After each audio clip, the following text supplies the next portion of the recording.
National Herald case पर कांग्रेस का हल्ला बोल चल रहा है। आइए तस्वीरें आपको दिखाएं। कहता कि मेरा सर न मिलेगा, लेकिन मेरी आंखों में तुझे डर न मिलेगा। आप राहुल गांधी को नहीं डरा सकते हैं।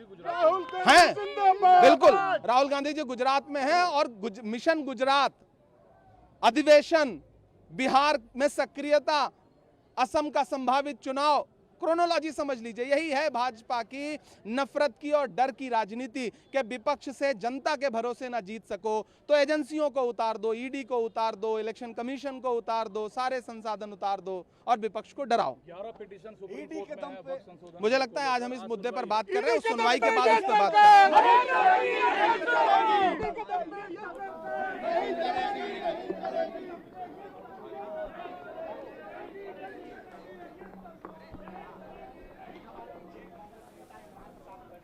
तो लगातार आप देख रहे हैं किस तरीके से कांग्रेस का हल्ला बोल देखने को मिल रहा है।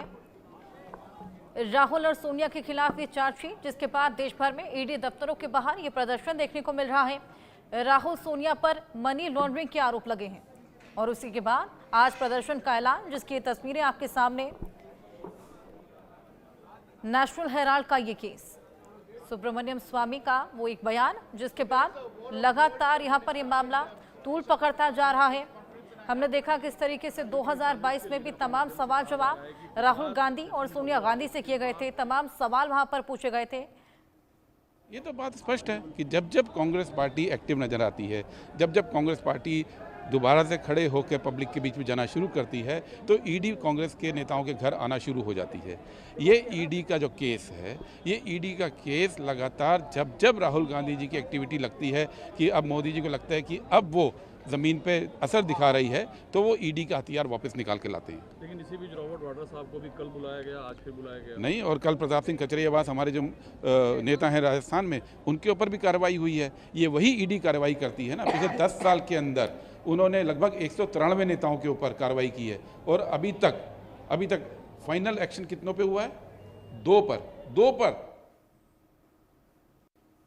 वहीं ईडी की सुनवाई को लेकर रॉबर्ट वाड्रा क्या कुछ कह रहे हैं, आइए वो भी आपको सुनवाते हैं। इसकी कार्रवाई में और वहाँ के जो भी एडमिनिस्ट्रेशन है, उन्होंने पूरी कार्रवाई की। उन्होंने देखा कि कोई भी रॉन्ग डूइंग नहीं थी और एडमिनिस्ट्रेशन ने पूरा देखा। और आप देखेंगे कि खट्टर जी ने खुद मुझे क्लीन चिट दिए हैं इसी विषय में, जिस विषय में बात कर रहा हूँ। वहां से ऑलरेडी क्लीन चिट 2 बारी मिल चुका है। तो मुझे समझ नहीं है कि इसलिए 7 साल बाद दोबारा वही विषय में मेरे से बात की जा रही है, सवाल क्यों पूछे जा रहे हैं। और मैंने जैसे पहले बोला है कि अगर बोलेंगे 1500, 2000 या डॉक्यूमेंट हमें उनको दोबारा देने हैं, उसमें समय लगता है। पर जो व्हाट्सएप बाहर निकलता है कि मैं अवॉइड कर रहा हूँ, कभी भी अवॉइड नहीं करूंगा। मैं इस देश में हूँ, कभी देश छोड़ के नहीं जाऊंगा। जितने सवाल हैं उसके जवाब दूंगा, तो कभी भी कोई इश्यू नहीं है। मैं यही कहूंगा कि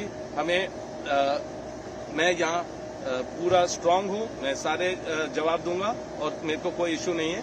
तो जितनी भी एजेंसियों को इस्तेमाल करना है करते रहें। आखिरी और महत्वपूर्ण सवाल सर, क्योंकि राहुल जी, काफी कांग्रेस पार्टी कह रही है कि राहुल गांधी ने जिस दिन से मिशन गुजरात की बात करी, आईआईसीटी का अधिवेशन वहाँ किया और उसके बाद ही जो है पहले नेशनल हेराल्ड की प्रॉपर्टी अटैच होती है, जबकि की बात होती है और उसके बाद चार्जशीट के अंदर अब दूसरा जो है मामला पीएमएलए का भी हो जाता है। पूरी उसी कार्रवाई से दोबारा अब सोनिया गांधी और राहुल गांधी को गुजरना पड़ेगा। इसको भी कुछ आप कैसे देखें? जब भी हम लोगों के लिए बात करेंगे या प्रगति की बात करेंगे या एकजुट होने की बात करेंगे या जो गलत हो रहा है उसके बारे में हम लड़ते रहेंगे, कहीं भी, गुजरात हो या साउथ में हो या कहीं भी हो, मणिपुर, उसके बारे में कोई जिक्र नहीं होती है।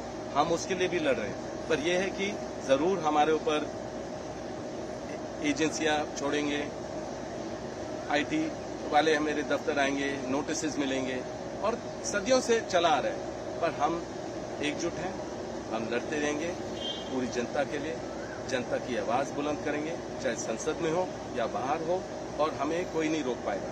मैं ये बता सकता हूँ, कोई नहीं रोक पाएगा। हम और मजबूत होते रहेंगे जितनी प्रेशर आप डालेंगे। तो मैं जितने भी सवाल पूछे जाएंगे, जितने भी सामान आएंगे, मैं जवाब दूंगा।